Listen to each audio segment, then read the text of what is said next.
Top Med Talk. Well, hello and welcome to day 3 of EBPOM Ireland and EBPOM Chicago. I'm your host, Desiree, Chappell, managing editor of Top Med Talk, vice president of clinical quality for North Star Anesthesia, and I'm joined by my co-host, editor-in-chief for Top Med Talk, professor of anesthesia and critical care at the University College London, Professor Monty Mythen. Hello, Monty.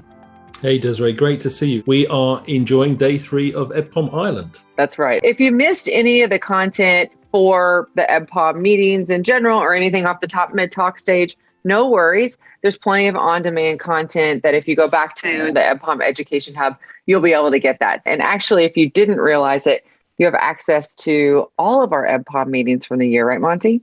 Absolutely. Tremendous value for money. Well, again, thank you for joining us wherever you are in the world. We were hoping to have this as more as a hybrid meeting. It's not actually happening that way. And then we decided to conjoin our 2 meetings, EBPOM Ireland and EBPOM Chicago, together. And that's working really well, Monty, right? Lots of great content. Fantastic content. There is a little bit of a hybrid element because, the core team is here on the west coast of Ireland.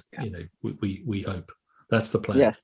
That is the plan. So we got just a little bit more time to make that happen. Well, today, day 3 of EBPOM Ireland and day 2 of EBPOM Chicago is Medtronic Day. And it is Medtronic Day on the Top Med Talk stage. And we've had some great conversations so far with people from around the world talking about things such as nociceptive monitoring, as well as sedationists and that whole conversation, which we will play out a little bit more. And this conversation is no different. We have had the opportunity to catch up with a friend of yours and a new friend of mine, Dr. Phillips from Medtronic. She is the Chief Medical Officer of Respiratory Interventions. She's also consultant anesthesiologist and intensivist. Karen, it is so wonderful for you to join us. Thank you, Desiree. It is an absolute pleasure to have been invited and to be here with my long-standing friend, Professor Monty Mythen. We met each other a long time ago in a different place. Now, you must have been at high school at the time because it was quite a few years ago, but it was in Cape Town in South Africa. Not quite high school. I think I met you in my first year of residency at the University of Cape Town. We both have a friend and, for me, a mentor, Professor Mike James, and I had just started my residency in his department. I had touched on it before, but University College Hospitals and UCT, Cape Town and the hospital, have been twinned in the past and have a very close relationship. So Professor Mike James, for example, did a sabbatical up with us. So we have a frequent back and forward, but we're not giving that one up. It's a wonderful relationship. But Karen, you're somewhere else now, aren't you, Karen? You've That is correct. I left South Africa in 2001, actually moved up to Yorkshire in England, your neck of the woods, sir. Well, slightly north of you, up north, and spent 6 years in the Mid Yorkshire Hospitals Trust, Wakefield, Pinderfields, Pontefract, Dewsbury, Huddersfield. And then in 2008, relocated to Newfoundland, Canada, and worked at the Western Memorial Regional Health Authority at all stages in full-time anesthesia and critical care. And then 3.5 years ago, I decided to have a pseudo midlife crisis, I suppose, and did an MBA in healthcare administration with the view to transitioning to the C-suite. Was mainly around work-life balance. The calls were getting a bit rough and my daughter wasn't seeing very much of me. So did my MBA and through the process interviewed for this position at Medtronic. And so 3.5 years ago, I was very fortunate to have achieved this position and relocated to California in June of 2018. So it's been a bit of around the houses, but that's where I am right now. Congratulations. Thank you, sir. Today, Karen, we thought we would take some time and get into, you're a leader there at Medtronic in the respiratory intervention. So maybe you can take a second just to tell us a little bit about that. Certainly. So Medtronic is truly a phenomenal organization. Very recently, we underwent a massive reorganization. 94,000 plus employees have been restructured into essentially 20 operating units under the umbrella of Medtronic. The Respiratory Interventions Group is being led by our president, Ariel McTavish, and we report up via Bob White, who leads the Med Surgical Group, up into Jeff Martha, our CEO. The purpose of the Respiratory Interventions Unit is very simple. It's to basically try and avoid or minimize the impact of the treatment of respiratory failure. And as such, our entire portfolio is based around all of the devices that you would require to care for the entire spectrum of respiratory failure, from the very mildest, so oxygen masks, all the way through to high acuity ventilators, as well as all the accessories in between. From my background, being in anesthesia and crit care, I mean, really, the lungs are my thing. So this is really becoming very much more invested in respiratory care for patients, whether they are at home, whether they're in the emergency department, or whether they're in the ICU. And it's allowed me to focus my attentions and not so much be as broad, but also dig deep. And so today's conversation is really quite interesting to me because we have seen a significant transition through COVID from the very beginning, March of last year, when those first papers were coming out of Wuhan, looking at, hey, this is ARDS, all the way through seeing what people were doing, how they were, and how patients were behaving, and then going, oh, hang on. Then came Gattinoni's paper saying, all ARDS is not the same. We need to rethink this.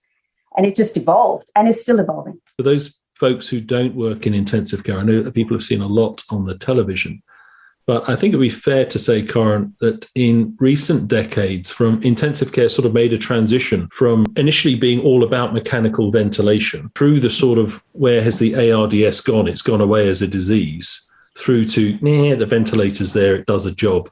And now suddenly, bosh, we're right back to acute lung injury, intensive care being the dominant component of it.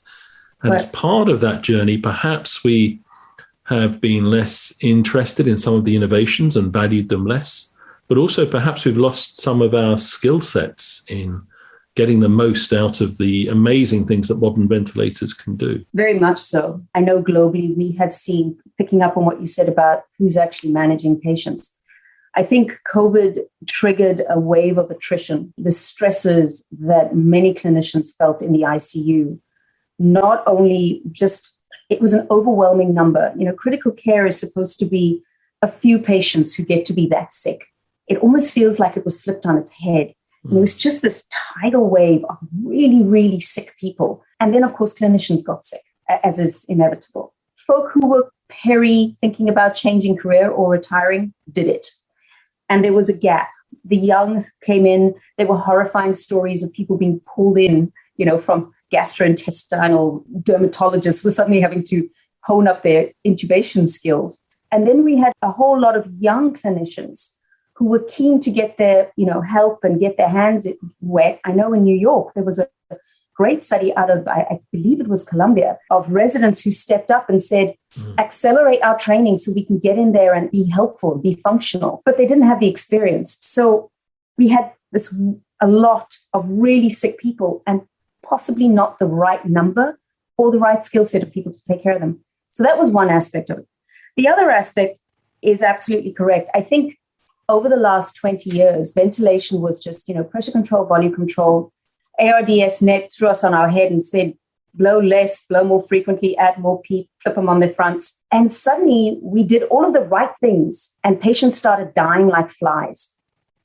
And it was a moment of pause. I think every critical care physician went, something's not going as it should. We're doing the right things. And we were seeing barotrauma and mechanical injury trauma that we weren't expecting. And then I think we started to dig down into the pathophysiology. We started to think about what was actually happening with lungs. There was still bad PF ratios, but lung compliance was essentially normal. And, that's when Gattinoni came out and said, look, this is not an homogeneous disease. There is a spread of what is happening to lungs with COVID particularly. And it forced us to then think about how we were treating patients.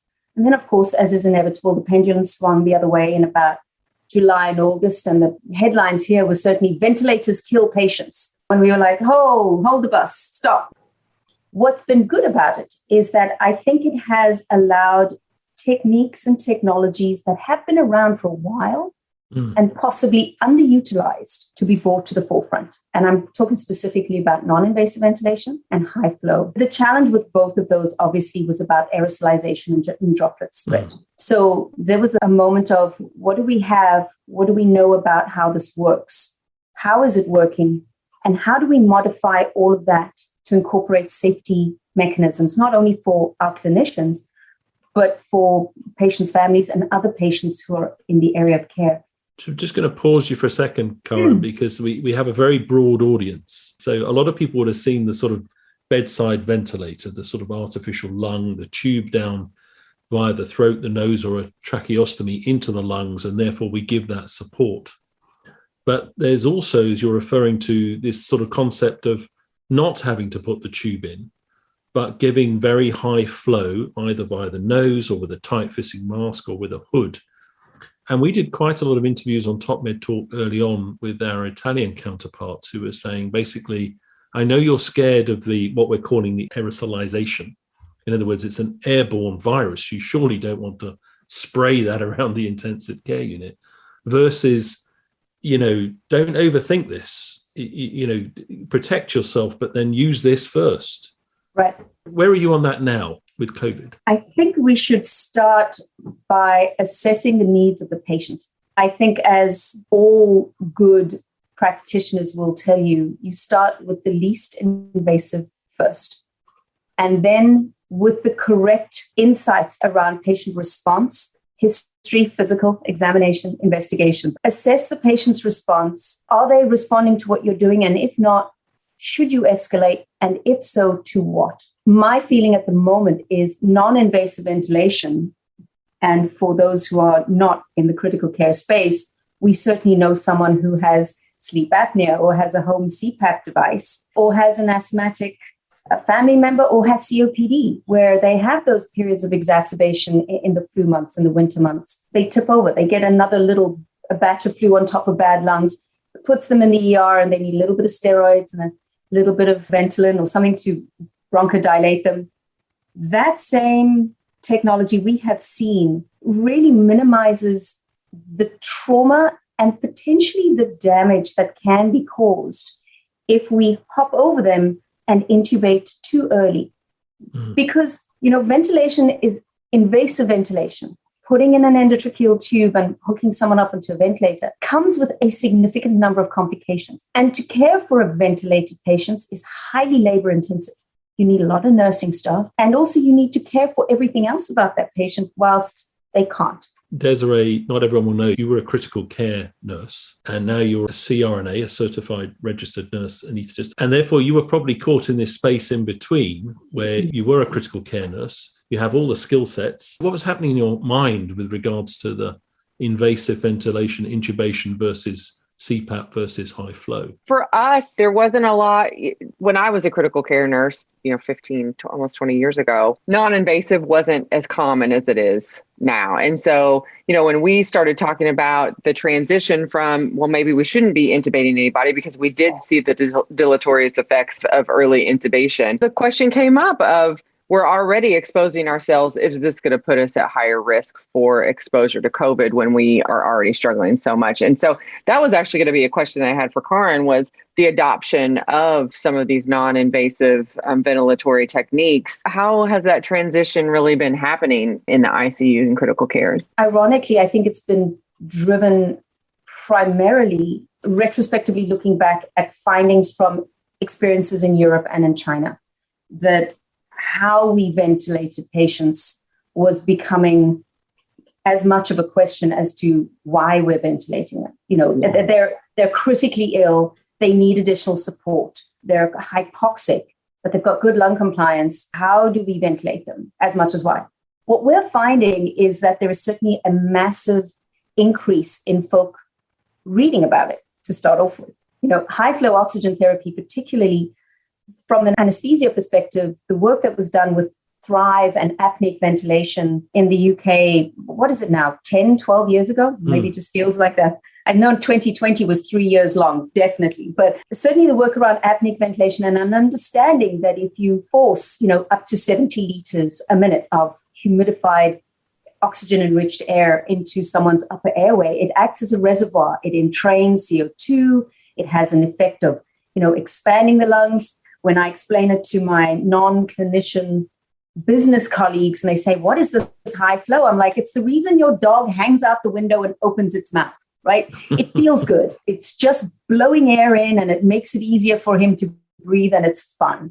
It kind of got a lot more press, high flow did, And those patients who were really difficult to ventilate, the super morbidly obese here in the United States or in areas of care as a temporizing mechanism so that we could find someone appropriate to take care of a patient who had a difficult airway, either difficult anatomy or difficult physiology. That understanding of the physiology that happens with high flow oxygen therapy has really forced us to think about, can this patient do better if we give them a trial of high flow? Previously, it would be low flow, bit of BiPAP or CPAP, some sort of non-invasive mechanism. And then if they fail, it would be catastrophic. They would literally fall off the edge. They would be in extremis, and then it was emergencies. And I think we're making those decisions over a shorter period of time. So our trials of non-invasive or high flow are shorter. And certainly from the literature that has come out within the last 6 or 7 months, there is a lot to show that by all means, try NIV, try high flow, but don't wait until the patient can't cope before you bail and change. Because the studies are showing that if you push the NIV too long and you then intubate the patient, their outcome is worse. So try non-invasive, see how they do. But Mike James always used to say in critical care that if you have someone who is the same day after day, you put in your notes ISQ, same as before. If someone is getting absolutely everything and they are the same, their ISQ day after day, they're getting worse because with all of that therapy, they should be getting better. So if your patient is not actively improving on NIV or high flow, they're getting worse. Think about what you're doing, what this patient is needing to muster, and how much reserve do they have? Because if they tire and fall off the end, it's too late. So I think those questions have been made, but I do think that there are patients that are doing really well in high flow therapy. And there is a lot of work to show that in some patients, they can recover avoiding intubation. And so certainly there is that cohort of patients where avoiding going on a vent, absolutely. Do we have to worry about exposure more now if we are turning to non-invasive and high flows compared to intubating somebody? Because that, to me, at the beginning of this was partially reason why we went to intubating so quickly, is to reduce exposure. Right. And I think there is a lot of discussion now. Many of us are at the sort of 6 months since we had our vaccine stage. Mm-hmm. Delta has shown us that you can still get ill and you can still get quite ill, even if you are vaccinated. So I feel, yes, aerosolization is always a concern. That said, I was raised in Cape Town. I was educated in Cape Town, and we have multi-drug resistant TB. We've had tuberculosis forever.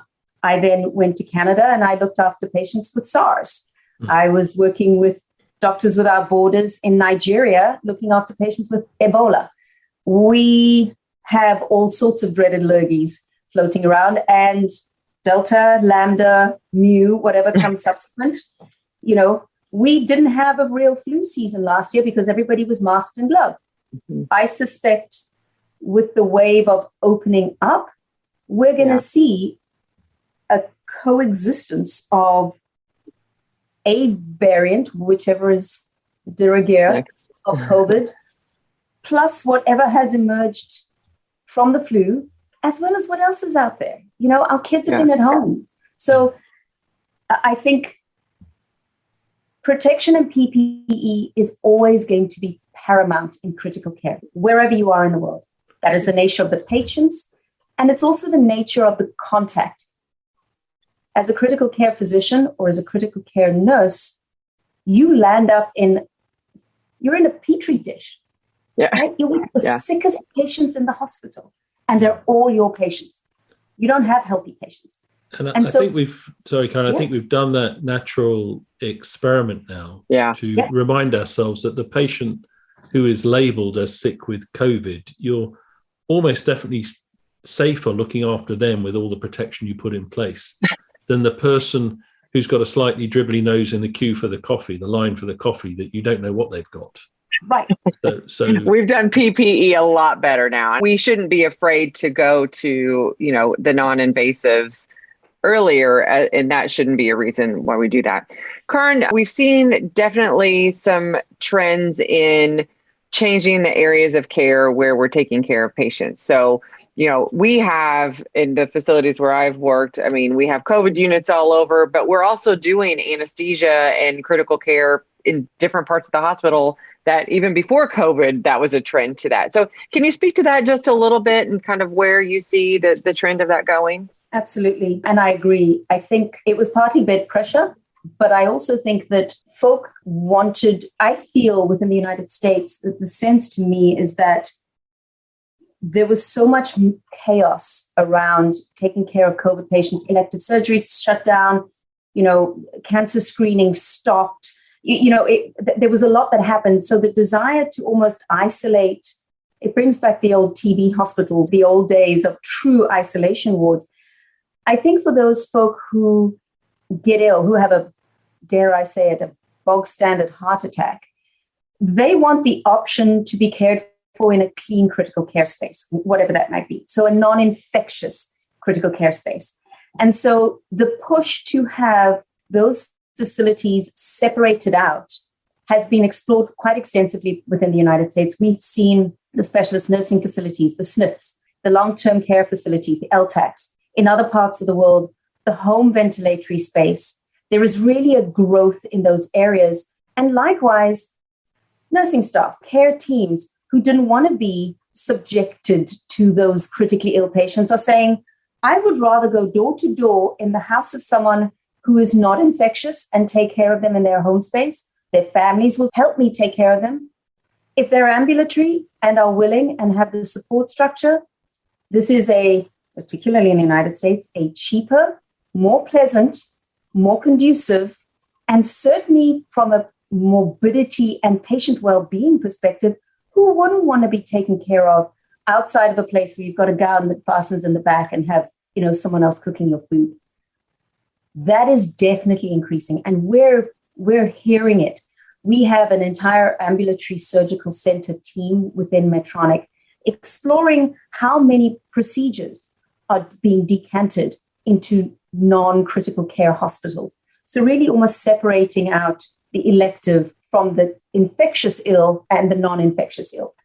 I feel that trend is going to continue simply because we have realized through COVID, our supply chain into a hospital, our resources are centered in that ivory tower.